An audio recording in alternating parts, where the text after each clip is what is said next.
Yang dikatakan wujud yang besar itu ternyata pekerjaannya dia hitam. Hitam itu jahat, kuat itu banyak sama pemimpin, besar itu ramai pengikutnya, mata sebelah itu hanya mengikuti hawa nafsu. Tetapi yang dikatakan Dajjal itu orang, seseorang, artinya dia merasuk ke dalam jiwa-jiwa orang.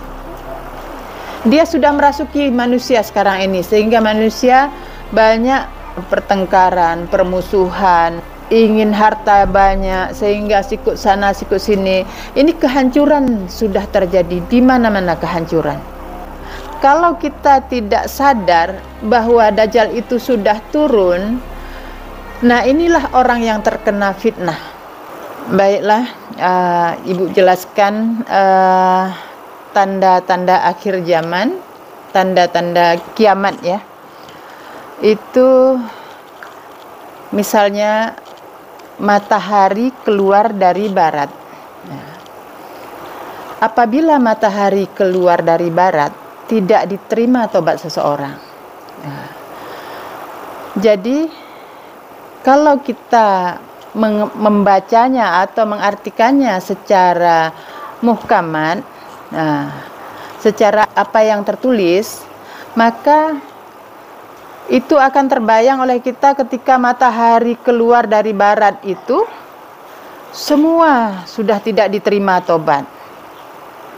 Jadi kalau itu yang terjadi, berarti ada perubahan dalam sifat Allah. Sedang Allah tidak akan ada perubahan dalam kalimat-kalimatnya. Jadi ketika matahari keluar dari barat, tidak diterima tobat seseorang, itu yang mana? Jadi saya jelaskan, matahari itu sumber cahaya. Cahaya adalah ilmu. Ilmu orang Islam itu Al-Quran. Tapi sekarang orang-orang Islam, dia menggunakan ilmu dari barat, cara dari barat, budaya dari barat. Jadi tidak ada bedanya dengan orang Islam dengan mereka. Maka dikatakan matahari sudah keluar dari barat. Jadi yang tidak diterima tobatnya adalah orang yang mataharinya, cara hidupnya seperti cara orang barat.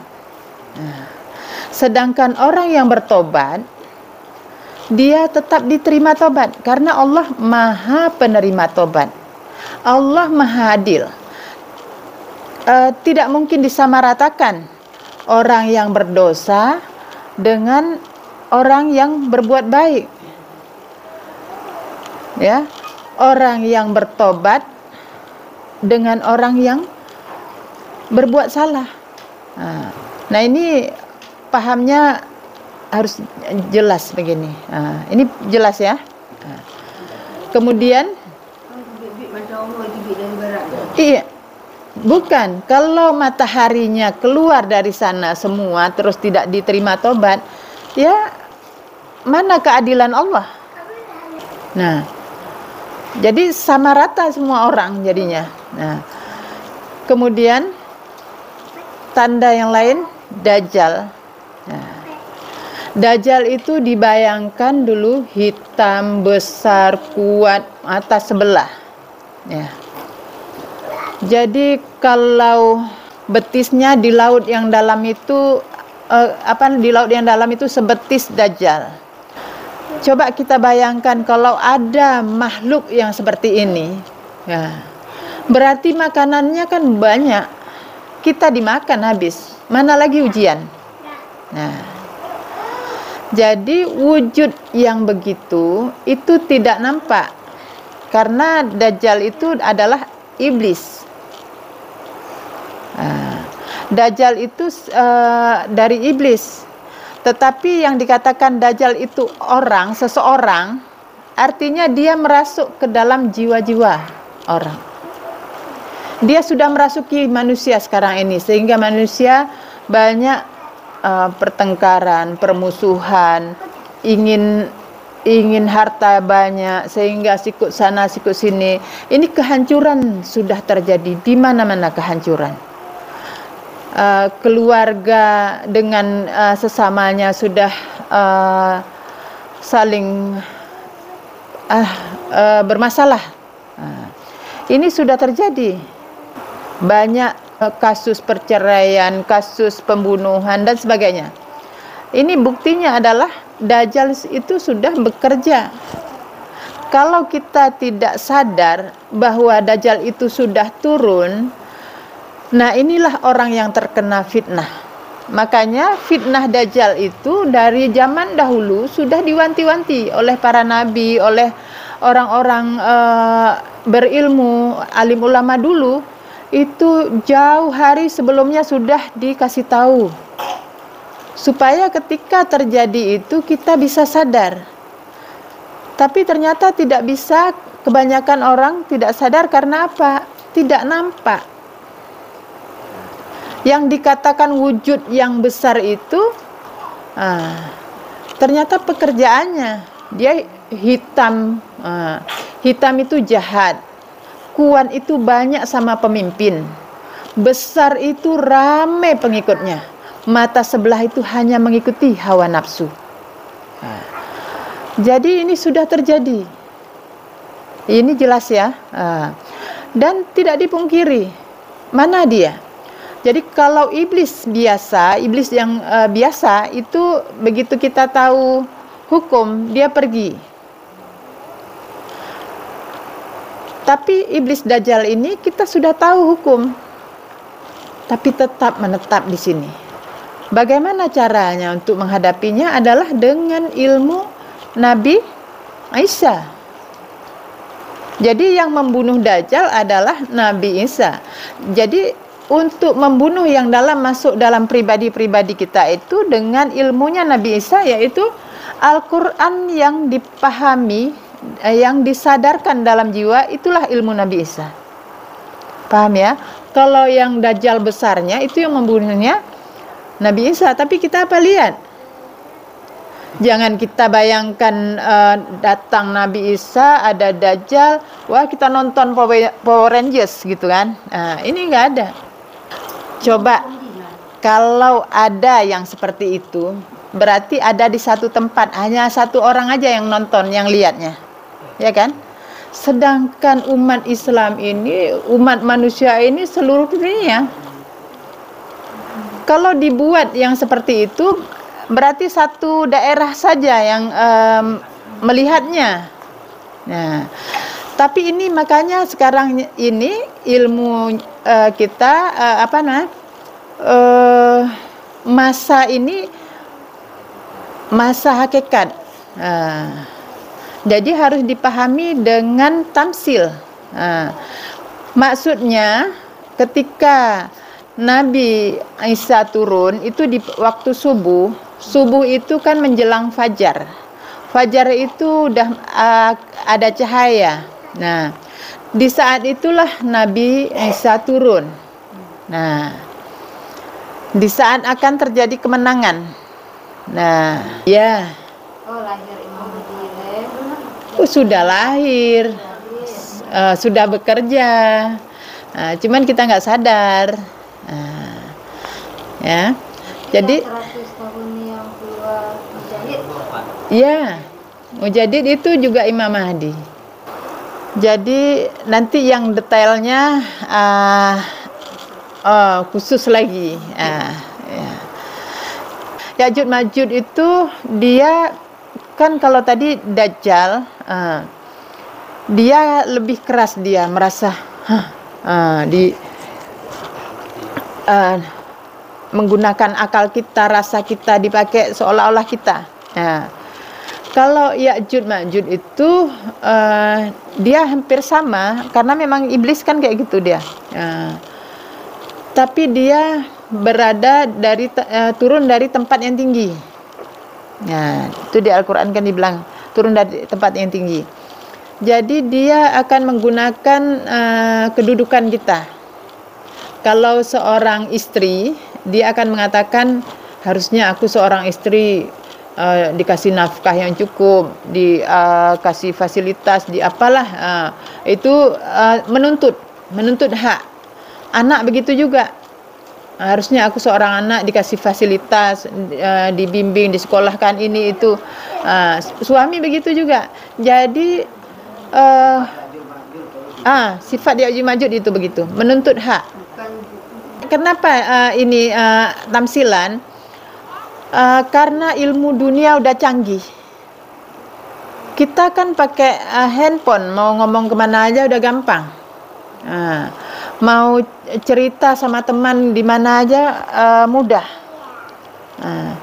Itu kan urusan dunia. Kenapa urusan agama kita masih nggak berpikir?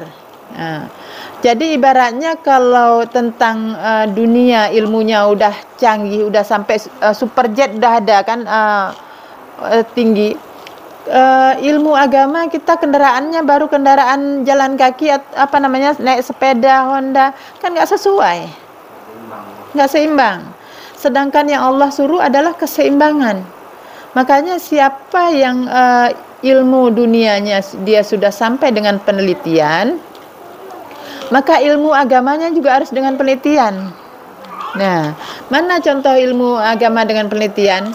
Seperti ini, saya jelaskan ini. Terus Al-Quran yang dipahami itu penelitian.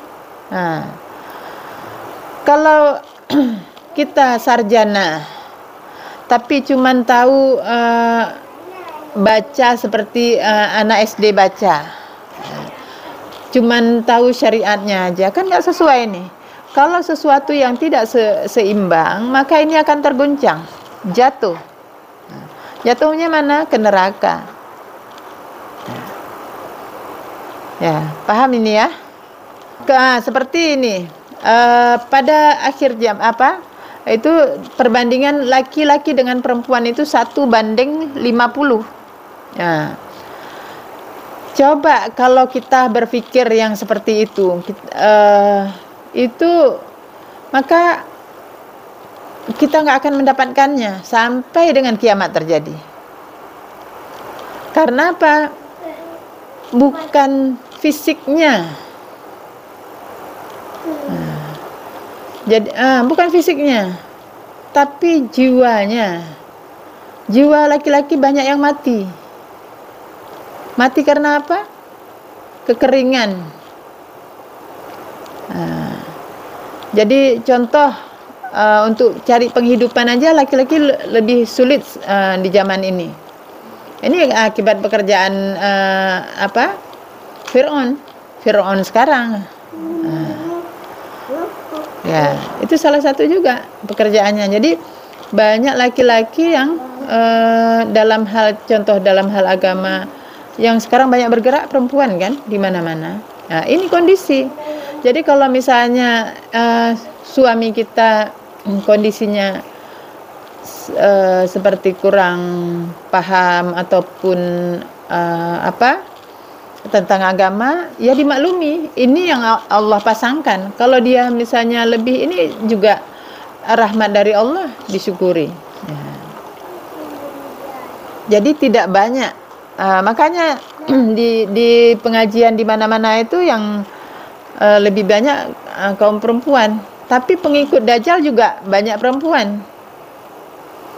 Nah, karena sifat perempuan itu lebih cenderung kepada dunia, mudah dipengaruhi. Makanya kita belajar ini dengan ilmu tamsil ini memang harus pasang kesadarannya, harus fokus. Paham belum? Jadi kalau nggak sadar, gimana kita bisa melawan musuh? Musuhnya seperti itu. Inilah namanya fitnah. Makanya dibilang Dajjal itu di sebelah kanannya bawa racun, sebelah kirinya bawa madu. Jadi kesenangan, keindahan, kemewahan yang ditawarkan itu racun bagi iman. Jadi walaupun sekarang kita sedikit orang, kita kayaknya sepele lah. Yang penting kita harap kepada Allah, yakin kepada Allah. Yang kita kerjakan syariat tetap kita kerjakan. Hati yang kita harus jaga. Paham? Punya pemahaman seperti itu, kayak nggak bisa kita ini kan. Karena apa? Kiamat itu kayak mana? Sedangkan kalau gitu orang udah tahu, oh udah ya maju udah datang, semua tobat. Nah, sedangkan Allah nggak buat begitu. Yang sadar, alhamdulillah sadar. Yang enggak, kiamat itu datang tiba-tiba. Kurangi pikiran dan hati. Ya. Jadi inilah yang kita harus sadar. Sekarang ini fitnah yang terjadi. Gini. Kan dibilang dalam hadis ya, apabila kalian melihat Dajjal masuklah dalam rumah, kuncilah pintu rapat-rapat, ikat tangan perempuan kalian dan kakinya. Ini maksudnya kalau kita diikat, misalnya dibaca dengan cara logika, itu diikat tangan, siapa yang masak, siapa yang nyuci, siapa yang nyapu rumah? Jadi makanya harus dipahami dengan kesadaran, dibuka kita pemikiran kita. Karena apa? Ilmu udah canggih, ilmu agama canggih, ilmu dunia canggih, ilmu agama harus canggih. Jadi maksudnya ini diikat tangan, jangan kerja di luar. Di dalam rumah apa yang bisa perempuan kerjakan. Nah, kemudian kaki jangan pergi tempat yang tidak perlu. Kalau dijelaskan begitu namanya bukan fitnah. Kalau sudah dijelaskan dari dulu demikian, itu bukan fitnah namanya. Tapi Allah hendak menguji siapa yang beriman. Sehingga ketika dijelaskan, orang yang beriman dia akan percaya. Orang yang tidak beriman dia tidak akan percaya. Ini kuncinya. Iman itu percaya. Kalau dari dulu berarti enak kali orang akhir zaman, nggak diuji. Makan minum mudah, fasilitas semua penuh. Allah kan maha adil. Orang dulu untuk mendapat kehidupan sulit. Untuk mengubur mayat aja nggak tahu caranya. Sekarang kita dikasih ilmu yang sedemikian, bisa sadar nggak kalau ini semua dari Allah? Yang bisa membunuh Dajjal adalah Nabi Isa. Itu wujud yang nggak nampak itu, yang bunuhnya Nabi Isa. Jadi waktu yang masuk ke dalam jiwa-jiwa ini kita harus bunuh sendiri. Dengan apa? Dengan ilmunya Nabi Isa. Al-Quran yang dipahami dengan kesadaran itulah ilmu Nabi Isa. Ini jelas ya?